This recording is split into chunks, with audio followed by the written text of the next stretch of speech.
It's Chelsea. It's Nina. And you're in the Critics' Kingdom. So today we're going to be looking at the Cheetah Girls 2. Yes. Another definite fan fave, I know. My little sister was really excited when I told her that we were, finally here. This one came out in 2006, so 3 years after the first film. Yeah, I remember I really liked it when it came out. Like, I remember I watched it, even though I think we were, 12? 13? 13, or 12 or 13. Yeah. I think while we were rewatching it, I had this feeling of like, I actually don't remember. I remember these songs. I don't remember any of this film, which suggests to me that maybe I heard the songs, saw the videos and stuff like that they used to play on like Disney Channel and various other Disney Channel. Yeah. But I didn't watch the film because I think that was that age where I was opting out of the Disney Channel lifestyle. Yeah, no, I completely understand that. I was definitely like, this one I was tuned in because I knew I loved Cheetah Girls and I read all the books, so I was like, I was a stan.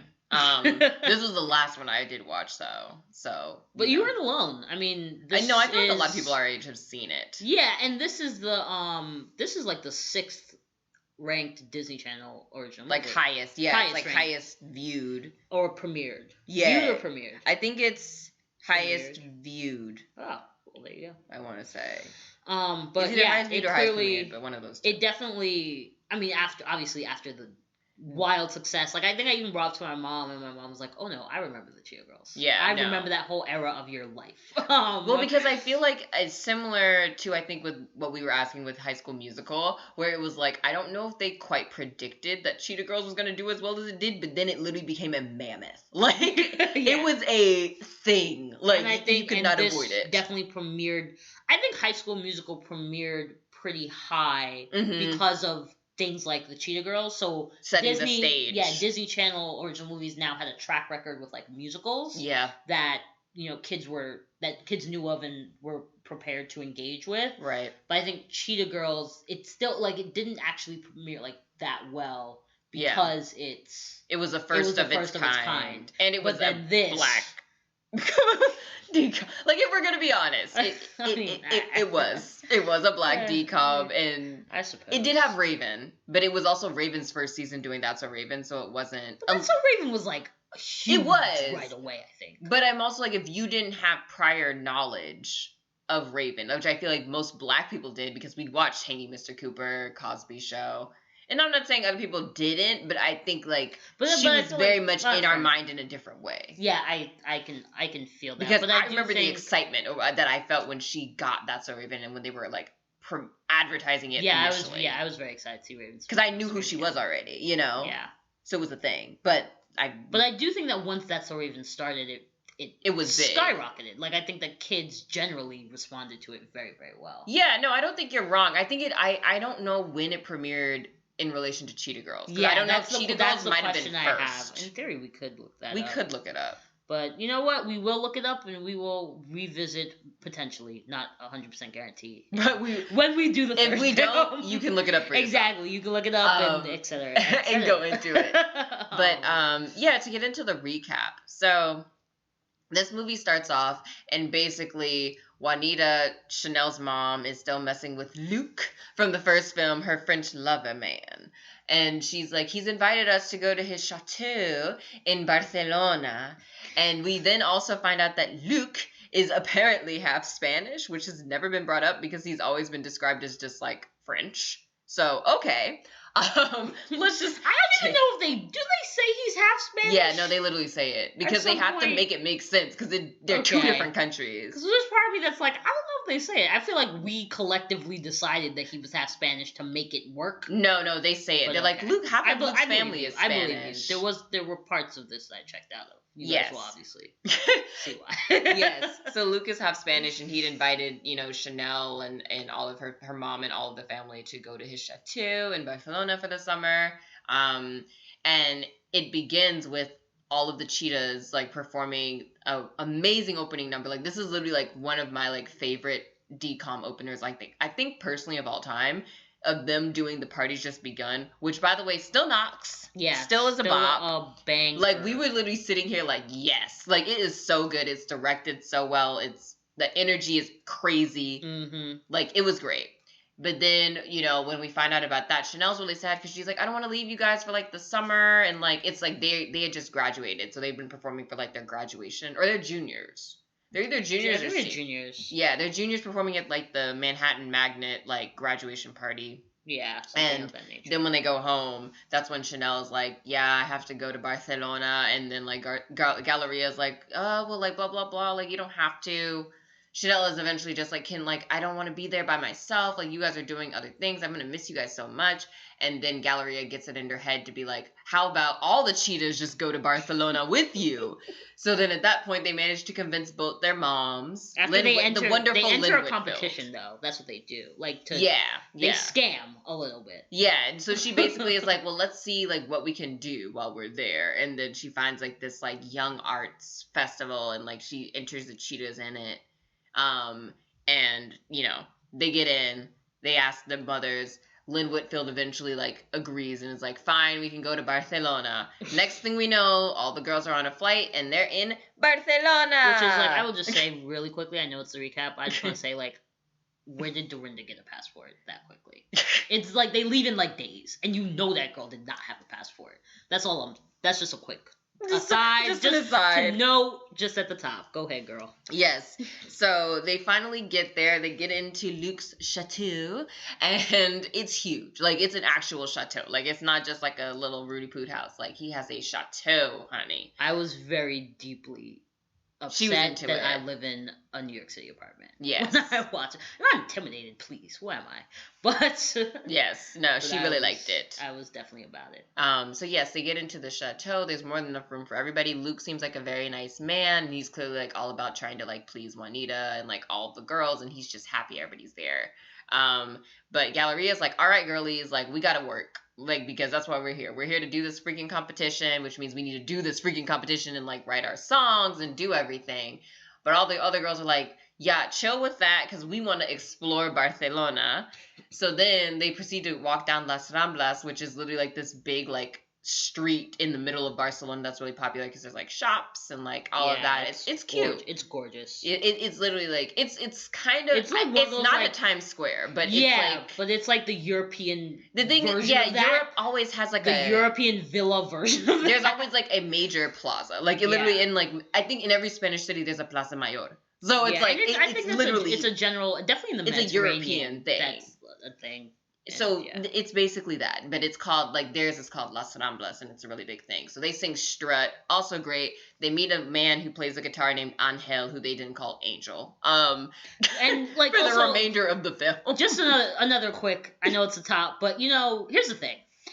There are languages where the form of the language, like literally how you create words, necessitates that if someone comes in with, like, a word that is foreign, it either has to get its completely own special category, or you have to adopt that into the language, right? That is why, for example, in Greek, you know, it's not George, it's Yorgos. And it's so that that word can then be fit into the language as is appropriate. So for languages like that, it makes sense of, like, okay, names, they try to find an equivalent in the language that already exists, right? Before they'll just say that it's an odd one and make it neuter. In English, we don't have that problem, okay? English as a language doesn't need that to happen. So say people's names. Learn to pronounce people's names. Like, we don't have to make any special exceptions for the word to perfectly fit into the form that our language takes, for the grammar to make sense, for the syntax to make sense. So call the boy Angel, and that's my piece. They don't call him that. They really don't. But as we start to see, they start, like, they just start meeting different people. So, like, the next day, like, Luke has, like, a summer associate, which I guess is, like, his intern, named Joaquin, who's, like, a count. And he, like, starts, like, you know, really feeling Dorinda. So you can start seeing a little romance of brewing. It's like, okay, this is cute. At the same time, the Cheetah Girls he takes them out to this club, and they get a feel for, like, the musical. Yeah, it's called the Dancing Cat, and they get a feel for the musical scene in Barcelona. And they also meet this girl named Marisol, who's clearly, like, a performer. Like, she has a whole dance, okay? and a dance and sing number. And her and Chanel get on well because Chanel speaks Spanish since, you know, she's Latinx and then also happens to speak Spanish because obviously you don't have to be Latinx to only speak Spanish, and there are Latinx folks who can't speak Spanish. I just want to, you know. Yeah, there's a lot of just notes. Yeah, just, you know, I just like to say it because I'm like, I don't want to, like, it's not trying to shame anybody. Like, you can be very much Latinx and not speak Spanish. There's a lot of people out there like that. It is perfectly fine. You're still you. But Chanel does speak Spanish. So her and Marisol are over there kikiing, and the other girls are like, okay, sis, like, what about us? And then meanwhile, Aqua also gets in very well and realizes she actually kind of wants to be a fashion designer. And when she like goes shopping one day with Galleria's mom, who's sort of rediscovering her fashion designer, right? Or like she is a fashion designer. She's like a in the first one. seamstress or something. Yeah, but it's like she sort of essentially let her career sort of die when she had Galleria. Yes. And she gets back to, or she's in Barcelona and people know who she is. So right, because she used to work. Presumably, this is how she met Galleria's father, and you know, like in Europe doing the fashion designings. So as one does, as one does. So Aqua ends up getting good with that. So everybody basically starts finding their own little niches, and poor Galleria is just like left out here being like, well, I write and sing music. So that's literally my niche. In this so that's what I keep doing. She literally wakes up to wear caftans and write in front of the piano. Which is like, listen, that is a life that I could lead one day, and I would not be. It is nice. It is very nice. So she's doing all that. She's still trying to convince them, like, guys, we need to take this more seriously. Dorinda and, like, Joaquin are starting to heat up a little bit more. They performed this whole 5-minute number called Dance With Me that was way too long. Way too damn long. Way too long. And they do, like, multiple styles of dance. There's a certain point where you're just like, please, for the love of God, just move on. But yes. So then at that point, we overhear like Marisol talking to her mom, and her mom's like, you know, we need to kind of get rid of the Cheetah Girls, like low key, but you and Chanel need to stay a thing because we want you to win, because Marisol has competed in this competition for like 3 years and hasn't won. So it's a very serious thing, of course. So her mom's like, I think we know the way in. It's you and Chanel singing together. But in the meantime, Galleria is feeling, you know, like left out because she's like, y'all aren't taking this stuff seriously and I'm the only one doing it. So after a while, it kind of comes to a head. And especially when she sees Marisol at the chateau with Chanel and they're like singing music and doing music stuff. But Galleria is like, ma'am, I've been over here at the piano for 3 weeks and you've been over here just kikiing with your girl Marisol. So it comes to a head. They have a whole friendship breakup between Chanel and Galleria, and Chanel's like, you're taking things too seriously, and Galleria's like, no, I'm not. And actually very calmly and literally, she's not step back. She's like, okay, like you're not doing, like, clearly we're not on the same page right now. Yeah. And I'm only here to support you, and you don't necessarily need me for that. So right. So she's like, I'm going home. Very mature, actually. Quite mature. Justice for Galleria Part 2. Yeah. So she, like, very much is like, I'm going home. So then she, like, is about to take off, goes on the train or whatever, and then Chanel and all of them wake up at, I don't know, presumably 8 in the morning, and she's, like, gone from her room. So then they run to the freaking train station in pajamas and curlers. Straight up pajamas. It don't make no damn sense. It makes none. I know you were driven. And then they, like, sing. And then, you know, Galleria is like, yes, this is all I needed to come back. So she comes back. They get re-galvanized. They practice their song, Amigas Cheetahs. And at that point, they're like, let's go back to the Dancing Cat. And then they're like, we'll perform. We're going to try it out, like rehearse essentially, but in front of people to a degree. But then Marisol's mom is like, oh, girls, this was so great. Make sure that they pay you.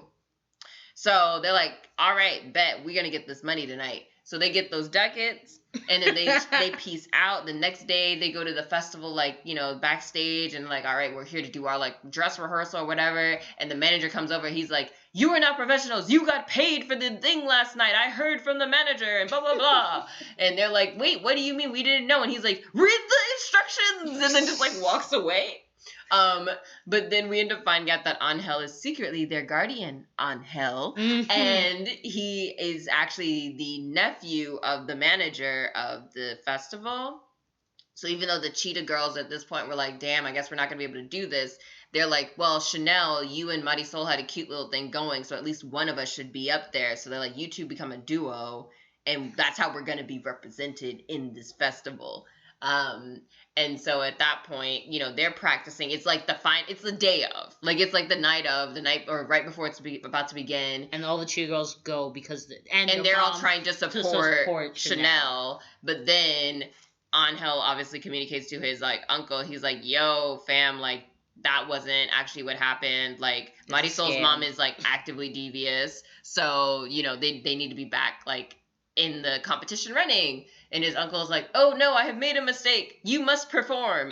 So then they perform Amigas Cheetahs wearing the most, and it's, I get what they were trying to do. They were trying to do a turn on like the matador outfits and the flamenco outfits and like all of that. It ended up interesting, but bad.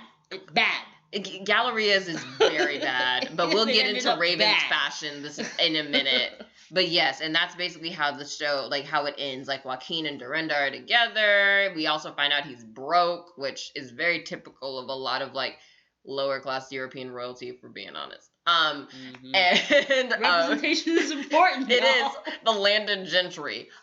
So you know, they're cute, they're together. You know, they never actually say what ends up. I think Aqua is the one that actually ends up designing all their outfits, so that's cute. Yeah. And you know, like Chanel is Chanel. Maybe that's why they're bad. And then Galleria doesn't get anything. So that's basically the end of Cheetah Girls 2. Like, that's the full recap.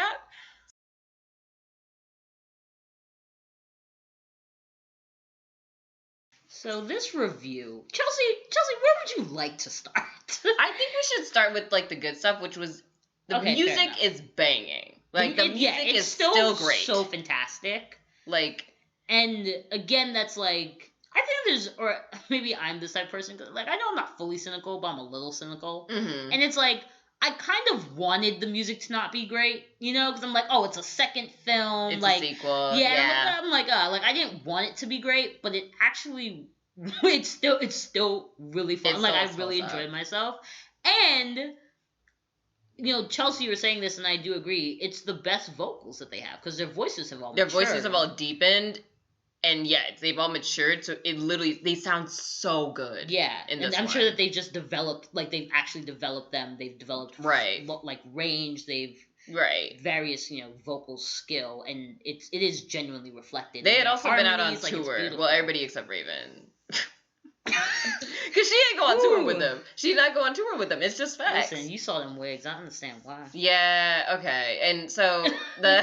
Alright, yeah, so the good, again, stay on the good. The music is good. The music is still banging. The music is good. I think the way that a lot of the musical numbers are directed, like Kenny Ortega did that, and that's also his specialty. Like, he does great choreographed like scenes. Like, he's just great at, like, that's literally his thing, and he's so great at it. So that's always like nice. Another thing that we liked is that the fact that they didn't really translate the Spanish. Yeah, which was because you don't need to, like, you get it without having to know what they're exactly saying. Yeah, you know exactly. They're expressive. It's all in a certain context. Yeah, and it's just nice, I think, sometimes when they... Like, obviously, I'm not expecting this. If you're doing a whole movie in Spanish, that's different. Like, subtitles are necessary. Right, but it's like, if you're just doing something where you're just, like, throwing in, you know, some phrases here and there. They had Angel singing his part of strut in Spanish when they're strutting away. You know, like, you don't need to... In the same way that so much... Like, you think in particular with things like hip-hop, like, so much of that is circulated globally now, and you don't have subtitles when you listen to music. Right. You listen to music, you know what I mean? And, like, sometimes you'll know what is being said specifically, and other times you're literally just feeling sounds. Yeah. And that is fine. Yeah. You don't always need very specific, like, written down translations. Of things. Like, human emotion and human experience literally can transcend that. Yeah. So it was just, you know, pleasant. And they do it in the first film too. I don't think we were talking about a lot, so we didn't really have time. There was a lot going on in the first one too. to get there. Yeah. But it is something that's also in the first film, and it's nice that they sort of carried that over, especially when they're in a Spanish-speaking country. Yeah. Or a primarily Spanish-speaking country, I should rephrase. Yeah, I mean, technically there's, like, I think 7 languages. Yeah, that's all, like, it's, you know. Not for you, but I'm saying for the... Yeah, if people don't know. There's a lot in case you weren't wondering. There's a lot of different languages, and the Spanish that you think is Spanish is actually Catalan. It's not... Yeah. Like, it gets very granular. look it up if you're interested. I highly recommend it. Spain is a very varied country. Very varied country. There's an argument to be made that this does not take place in Spain. It instead takes place in the capital city of the independent nation of Catalonia. Yes. Like, there's an argument to be made. I don't come down on that on any particular way. Yes, in Barcelona, you can look up what's been going on over there. It is a century-long, multiple century-long conversation. They've been trying to secede for years. / war. Like, it's a whole thing. I would recommend looking it up though if you're like in international like politics. It's very interesting. But yes, so they're like all this takes place though in Barcelona. Yeah, and we did really like it's a particular moment, but when Galleria and Chanel are going through their bout. Yeah. Right? Yeah. We get, like, every musical has, like, the ballad. Yeah. The sort of... The pining away. Yeah, and traditionally, that song is, like, it's a Romeo-Juliet sort of situation. Or something of that nature. It's about lovers. Mm-hmm. And we both really liked that in this, that was actually dedicated to a friendship. Yeah. That just felt... It was just nice to see. Yeah. It's a little different, but it does, because there are many ways, and I'm sure many people can attest to it. Like, there's been millions of songs written, millions of movies written about the fact that, Spice Girls even said it, like I can lose a man, but losing my friends hurts. Right. Like, losing a man hurts too, but like losing friends really, really hurts. So that's I just like that of female friendships. Yeah, that was just a space that was created in that moment, in that song. I didn't love the song though. No, I think we kind of got into it, but there was something about the backbeat. The production wasn't. I was like, what is, like, you're literally waiting. You're like, is it a mistake? You're waiting for it to end. Yeah, it doesn't. It's like the dance scene with Dorinda. You're waiting and it never happened. Yeah, and I think speaking of that, the interesting thing about this movie is that it also has like this big focus. You would think it's on Chanel because of where we start off with it being all about Juanita and like her wanting to get married to Luke. Oh yeah, and I also didn't mention, but her and Luke end up actually getting like engaged at the end of it. But I was like, that is just such like a not important. Like it is such a side. Like it's such a side literally plot. It is a plot device. They use it to get these girls to Barcelona, right? Which we will also get to. But continue. Right. So I think an interesting the major, like, the person who probably has the most like character development in this, or like has the most space, is Dorinda. Like, they like very randomly focused on her and like this count being together, and like Dorinda feeling like she can't ever measure up to him because he's a count, and like all of that. And it was just like, why out of the four of them? Like, here's what it really is. Here's what it really is, okay? And this is what I said word for word at the end of this, not at the end of this film, like maybe like less 2/3. Let's say 2/3 of the way through the film, probably a little bit earlier. Coming off of having watched the Cheetah Girls, coming off of having watched the Cheetah Girls with other POC women, like POC other black women, right? Yeah, they're all black identified. We're all black. Yeah, they're all black. There are multi things, but all black identified. Yeah, we're all for black. Sure. We just got one Afro Latina. No, there was. Anyways, it's complicated. Yes, it's complicated, but black. But black. I was watching with that after having the conversations that we had. I felt erased watching this film. That's what I felt. Coming off of that, I felt an erasure. I felt that it seemed odd that... Not seemed odd. I understood it. But I was paying attention to things like the fact that everybody who's of a darker hue looks toe up in this film. Yeah. Their fashion is not great. Their hair is not great. And that seemed crazy to me because in the first one, Raven's hair is the same in the second one for pretty much the whole thing. For the whole thing. In the first one, Galleria had minimum 6 hair changes. Yeah. And they all looked fly. Right. And they were all very different. Yeah, and they're all still things that would be worn today. So, that seems odd. Right. She's very much covered up. And we talked about, Raven being covered up, generally speaking. In the first one. But this one is really, it's egregious in this one. Horrible. And even with Lynn Whitfield, even with Keely, last name I don't know, Williams. Aquanetta, Keely Williams, Aqua. Even with those characters, like they all like, and their storylines like were all side filler things. Yeah, it was a quick, or at least this is what it felt like. This is what ended up editing down to. Even if this wasn't the intention, it edited down to, oh right, we have to have a quick pop of this, a quick pop of this, because these are characters too in it technically, right? And to a certain extent, I can understand. But actually, no, it still don't track. Because, like, even if you wanted to say, like, oh, we don't get much of Dorinda in the first one, like, that's not actually true. Because her character has a whole thing. On her. We have a whole thing with Chanel in the first one as well. Right. Like, arguably, like, why are we still not getting any information about Aqua? Like, you know what I mean? Y'all are like, oh, she's smart and she likes fashion. Right. Like, that's it. You know what I mean? It's just, like, there's not...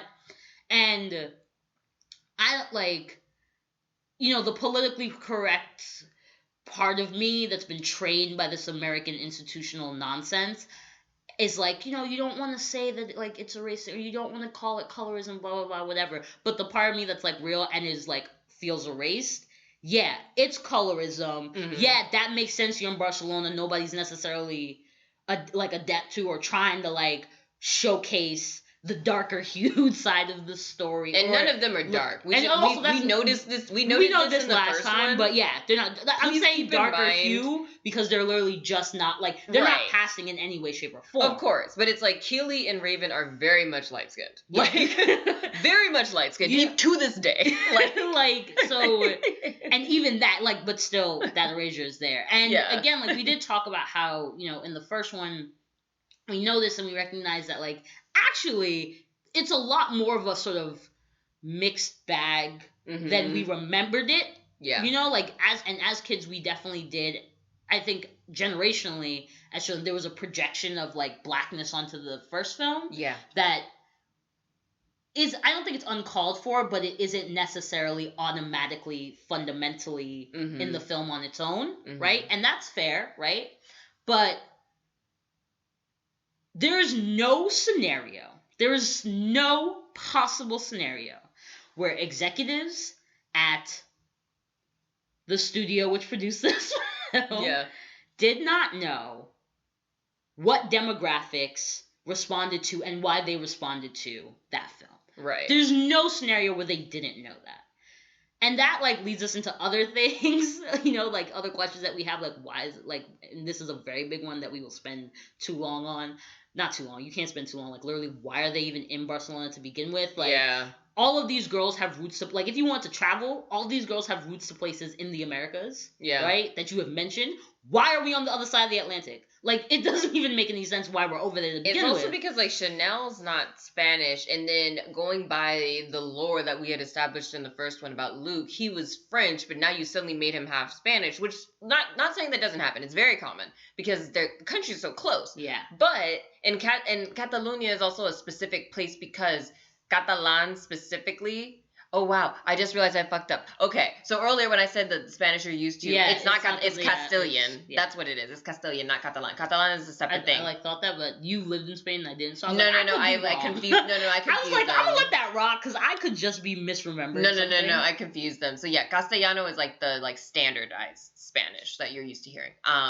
But Catalan is a completely separate language, and entirely. It's like Spanish mixed with French. Yeah. So, like, if you go to Barcelona, a lot of the signs are in, like, Catalan, and they will look like French and they'll look words. Strange to you. They even use certain, they use X's. Yeah, and the letters sound, and it sounds different. Yeah. The X is going to sound different than like Castellano. Yeah. Like, it's a completely different language. Yeah. So, I think that's the thing where it's, like, it happens, it occurs, like somebody being half French, half Spanish is very normal, and like Catalunya specifically is a place where it's an intermingling of those two.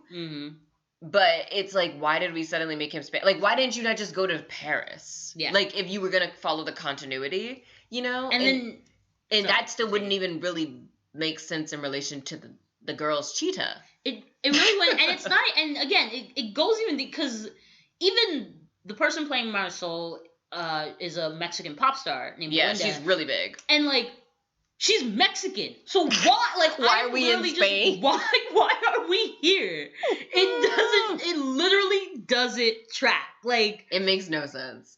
It's just why, it really is a fundamental. I know I'm repeating myself, y'all, but it's why. It doesn't make any sense. And I guess in a way, like, that's what makes that erasure that I felt like extra pressing. Yeah. Because it's not even like, okay, it's not like I'm out here being bitter because it's focused on, like, other people in America, or it's focused on another group, yeah, or another, like, representation of the different in the Cheetah Girls world, yeah, like, in this group, right? It's not even like it's that. It's you just took them and you transported them someplace and then erased the blackness. Yep. Like, that's like, and it's just like, it's literally like, why? You also literally took them to Europe. Literally took them to Europe and then erased the blackness.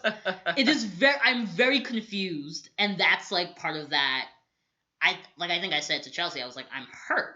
Like, yeah. And it's a weird thing to feel for a Disney Channel original movie. Like, because, at the end of the day, it's still a Disney Channel original movie, like, it's... But it meant a lot. It's not Toni Morrison, but at the same time... It's not Toni Morrison. But at the same time, it is, like, it is iconic, and it is something that we were raised with. Mm-hmm.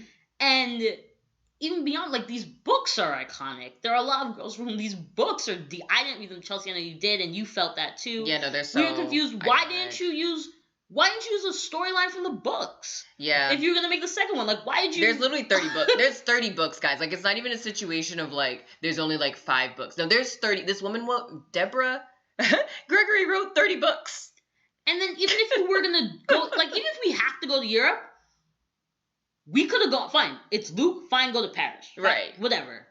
Or, like, maybe Chanel is connecting to, or Dorinda's connecting to, we find out Dorinda's roots, something. It's like she's Spanish or something. Like, you could have made that storyline.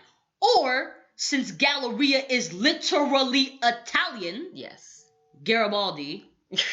As we learned in the first one, her father is literally Italian. We could have gone to Italy. Like, it would have made sense. I would be like, all right, you know what? I can see the track. She's connected with the Italian side. It just, like, it doesn't end. Here's the thing is, like, at the end of the day, because I still do have this, like, fundamental belief in good in people, even though I know that is being worn down by the day, and y'all feel me on that. But, like, or when I say people, I mean, like, the people that run things, because that is a very small portion of people. Yeah. Like, I don't. So it's like there's a part that's like I don't actually think that it was, like, deeply intentional, but I do think that where we ended up was that they actually, and where we're gonna end up, I mean, we'll see. I didn't watch the third one, I haven't seen the third one either. We're gonna watch that for the first time with fresh eyes, but it feels like what they've wound up doing is taking the Cheetah Girls, the film franchise, and turning it into the Global Get Down from the first one, from, like, the whole problem of the first one, and that's.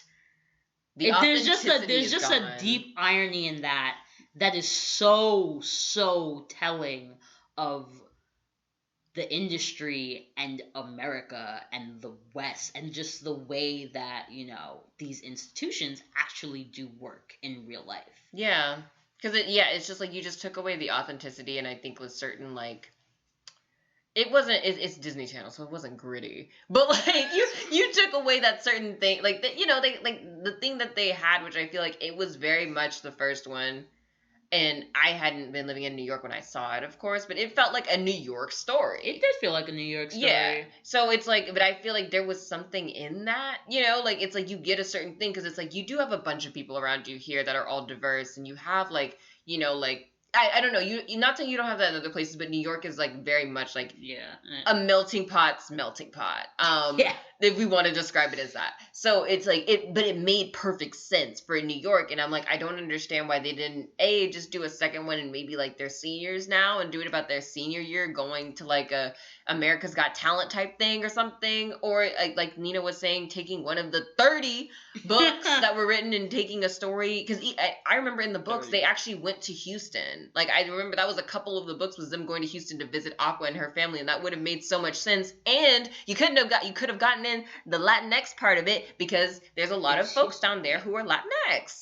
And also, just a quick note off that, where in the hell did Aquanetta's accent go? It's gone, guys. It's whole gone. And the list too. Like, here's the thing. Here's my thing. It is gone. The accent is gone in this one. You cannot tell this girl is like supposed to be born and raised in Houston until she was 14. And it makes like, and honestly, like, all right, I know y'all are tired of hearing by now that I am, you know, a first generation American child with immigrant parents, but you know, there are still words to this day that I say, and I say it like in patois or with a Jamaican accent, right? I can't pronounce condensed milk. It's supposed to be condensed milk. I can't say that when I want to say it. It's condensed milk, right? And I learned that, like, that's in my brain. I have had so much time to correct it, all of that. That is still there. And I learned that when I was like 0. Right? When my years were still being, like, my age was still being counted in decimals, okay? Homegirl, as you said, 14, minimum 13 years of her life in Houston. Dirty South. It's been at most 3 years in New York City. Yeah, no. Where did there is no scenario where that accent and that lisp were gone. No. It's just not the case. Did you send her to a finishing school? And even then, still wouldn't have removed it entirely. She would have just been a little hidey and tidy like the homegirls on Potomac. I mean, look at Beyonce still has her accent. Like, yeah, no, it's not as deep as it was, but it's still there. It don't you hear it every time she speaks. It's just, you know, it's just the production value. It doesn't, ironically enough, it just doesn't feel like the care was taken with that it was for the first one. Yeah, no, I agree with that. I think like, that's really what it comes just packaged it and they were like, because they knew it did well, and they're like, how do we recreate it and give us more money? Like, that was, and again, that is so American. Because I also think it's important to note, like I had mentioned earlier, that like they had also been touring before this, and that might have been why their vocals were just had a depth to them that they didn't have in the first one. Because when you're touring, you're basically practicing all the time, you know, and this was when, like, immediately after the first one, there was the commercialization of the Cheetah Girls as a brand, and they literally became a band.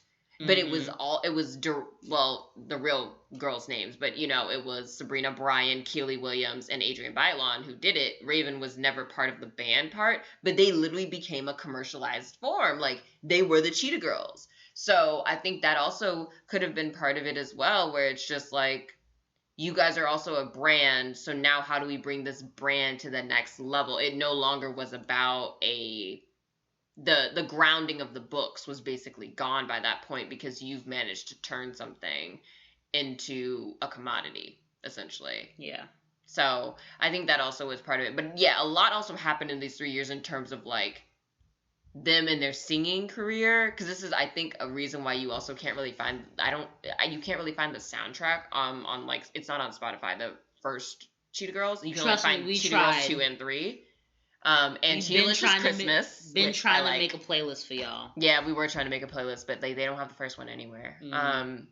So I feel like that's also part of the reason. And so I don't know. I think there was a lot of stuff going on behind the scenes, because even in this one, you kind of like, Raven is there, but she's not really as present as she was in the first one, and she's a co-exec producer on this one, which is really cool, and it's great to see her being like on the front page more than just being part of the cast. Like, that's super exciting. I'm always happy to see Black girls do that. But I do think there was probably some stuff that was going down as well, like behind the scenes, because this is also the last one she did. And again, she never participated in any of the like touring aspects of it. Yeah. Because yeah, if you were like our age around this time, you know that they were like a big thing. Like, them as a band was a big thing beyond the films. So yeah, I feel like there was a lot going down behind the scenes on this one too, and that's partially also why. And they had 2 co-writers. They did, which we talked about, which might have been like, it could potentially suggest a situation of multiple rewrites. We say this as people who yes. We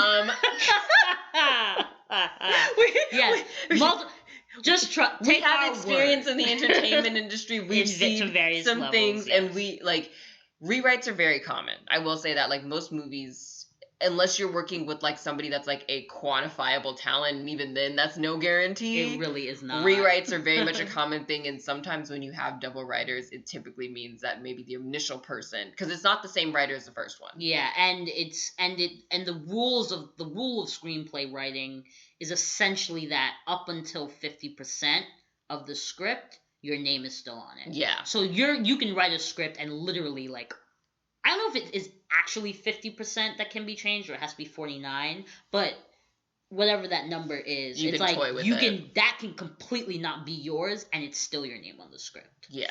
So yeah, that's it might not have been. It might have just been these two writers from the beginning. Yeah, That also happens. I could not find the Hollywood Reporter articles from 2006. Exactly, that but talked it about tends this. to be. But I would argue that it tends to, at least in American situations, it tends to lean more to multiple drafts, multiple rewrites. Potentially, whoever's name is on it actually only wrote a very, very, very small bit of it and had their work sort of manhandled pretty heavily. Yeah, and I think we even talked about how this one, the dialogue was not as good as the first one. Like, I don't know, I feel like the first one was I feel like they incorporated a lot of the things about the books in such a good way. Like, even the way that they talked, when they'd be like, oh, it's like buckets of ducats. Like, I remember reading that in the book. Like, there was a specific lexicon in the books that was adapted very well to screen that is like, a little bit now we laugh at it, but I'm like, it made sense in the time. Because keep in mind also, the books were written, I think, in like the late 90s. So it was different forms of speaking, but also it made sense in 2003 and also kids speak like that. Kids like that. Kids like that. Children are still learning language, and they experiment with it, which is why, you know, like as adults now, like and I think generally adults tend to do that thing with like, oh, slang. Yeah. What these kids say today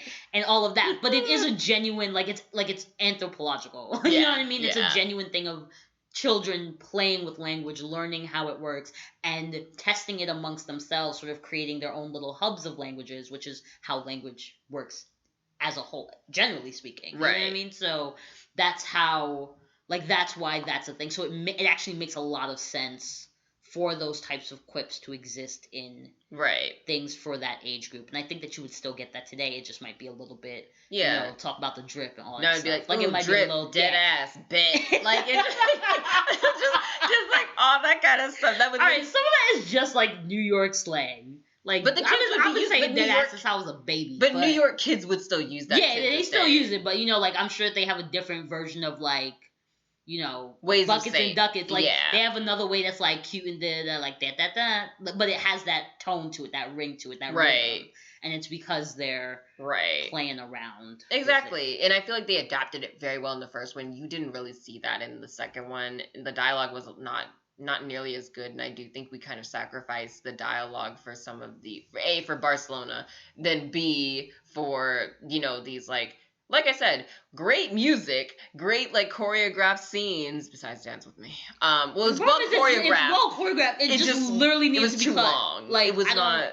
Who was in that editing room who was like, keep whole going. thing. Keep going. But it's like, so yes, but it's like, I think you sacrificed it for that is the issue with this one. And then I think we just, in the end, we're asking the question, like, who was this made for?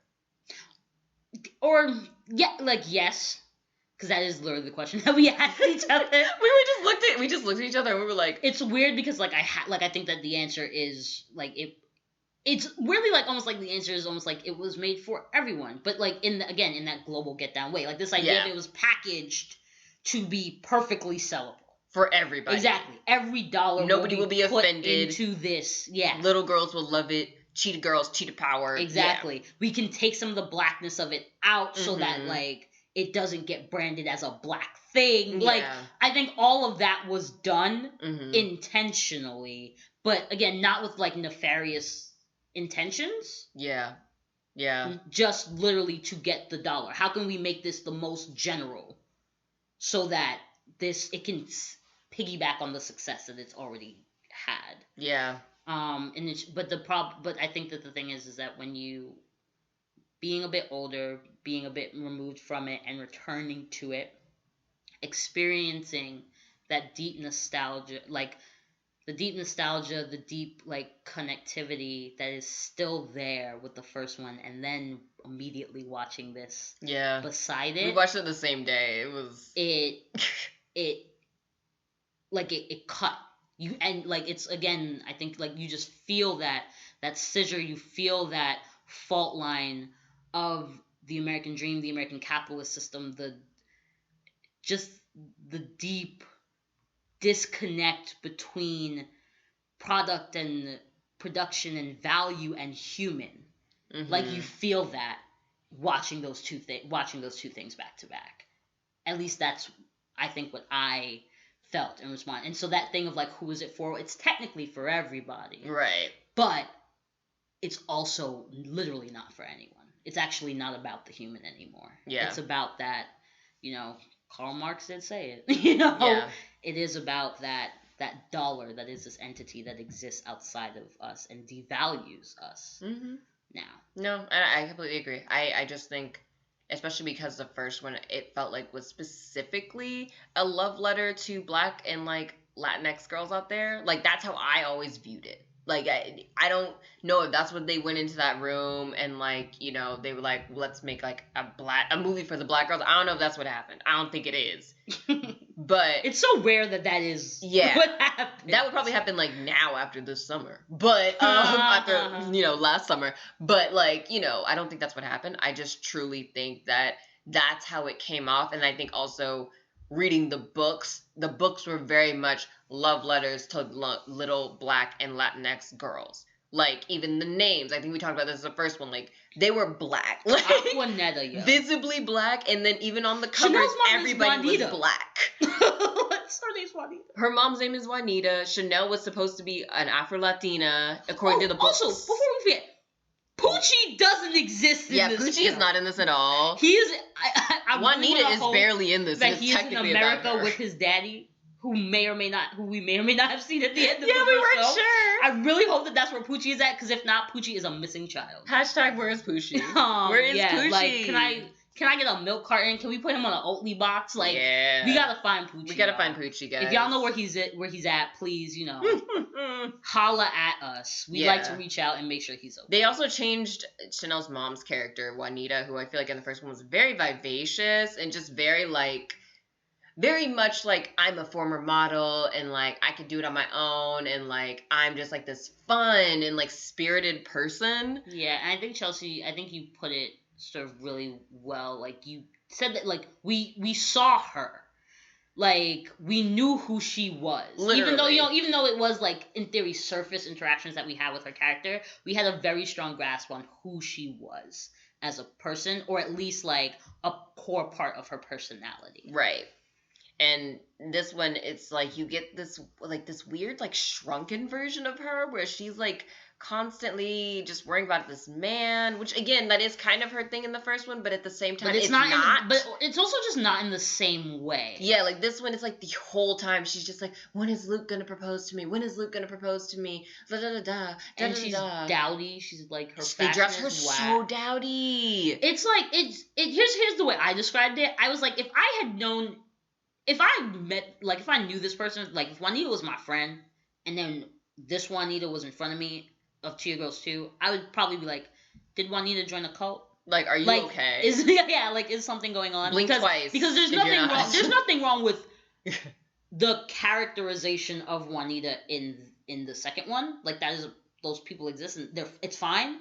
It's the stark difference between her in the first film and her in the second. Like, who is this?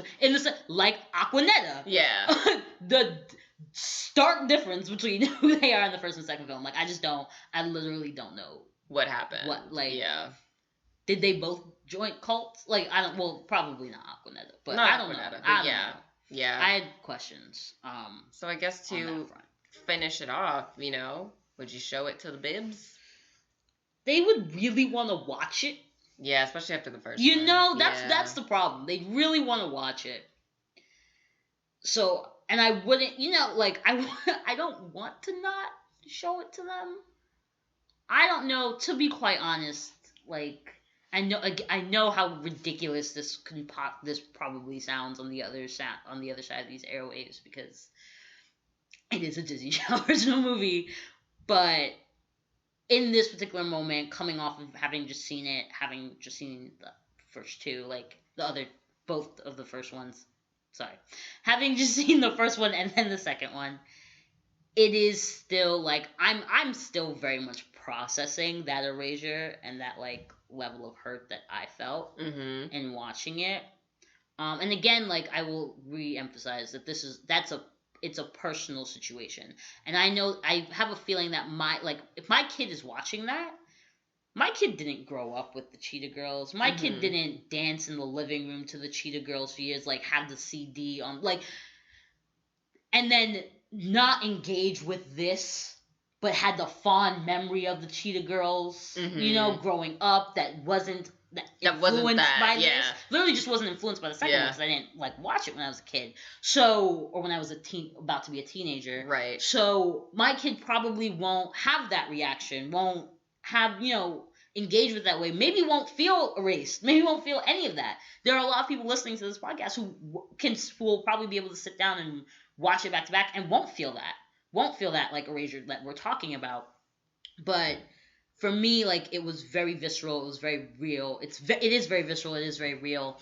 And at this particular moment, I can't say that I could sit down and watch that again without having a base level of triggering and a base level of trauma there. Yeah. Right? I don't know how I'm going to feel whenever I have kids that are watching the Cheetah Girls. I don't know how I'm going to feel then. But at this moment, I'm not going to stop them from watching it. Go ahead, watch it, enjoy it, fall in love with the Cheetah Girls. I love the idea of you doing that. But I'm probably not going to watch the second movie with you. Yeah. No, I definitely think the soundtrack can be played. The soundtrack is great. It's fantastic soundtrack. That most definitely can be a thing. But yeah, I mean, I feel like it's like, listen, I guess if you want to like learn about, I don't know, actually, you're not even really learning about Barcelona that much. So I guess there's nothing. No, I just feel like it's like, I guess I feel like what's going to happen though is like people will probably really they probably like the first one, and it's like, oh, well, there's the second one. It's like I said, my sister really loved the second one. She, like, when I brought it up to her, she was like, and she was young, so if I was, 12, 13, she was maybe, 7, 8. Oh, so she was the exact demographic. Exactly. So she loves the second one. Right. And she has deeply fond memories. Now, she hasn't rewatched it. Right. But she has very fond memories of it. So I'm sure that there are people for whom, like, that's just, and they're going to have that relationship to it, sort of no matter what. Right. And that's totally fine. It's totally, like, this is part of somewhat ours, and specifically my, like, response, reaction to it. No, and I think it's valid, and I feel like, maybe a way to watch would be to watch it and then to kind of be like, let's talk about the erasure of blackness. Not in those terms, depending on how old they are, but let's just be like, you notice some things. First question, did you notice anything? You didn't. Other than the I'm gonna help you. Oh, you did? Let's go. Let's get into it. Wigs, a little bit. Did you notice anything other than that? But yeah, I think. Would I say rewatch it if you remember it? The songs are still good. I'd say, honestly, you're better off going on Spotify and listening to the soundtrack. And, like, just jamming out to the soundtrack and watching the little music videos on YouTube. Rather than, like, rewatching this movie. Because if you rewatch this movie, you're probably going to be like, why does Raven have one hair? Like, why is... Like, you're just, why? Again, why? Just a bunch of whys will most likely be coming out of your mouth. Where's Poochie? But yeah, I would agree with that overall. Yeah, so I guess with that, keep strutting it like you mean it. For sure. Free your mind. Free your mind. And we will be back next week. Yeah, with the third. Yeah. Thanks for listening to this week's episode of The Critics Kingdom. Don't forget to follow us on Spotify and SoundCloud so you can stay up to date, as well as interacting and letting us know what you guys think on social media. You can find us on Twitter at Critics Kingdom and on Instagram at The Critics Kingdom. We're excited to talk to you again next week.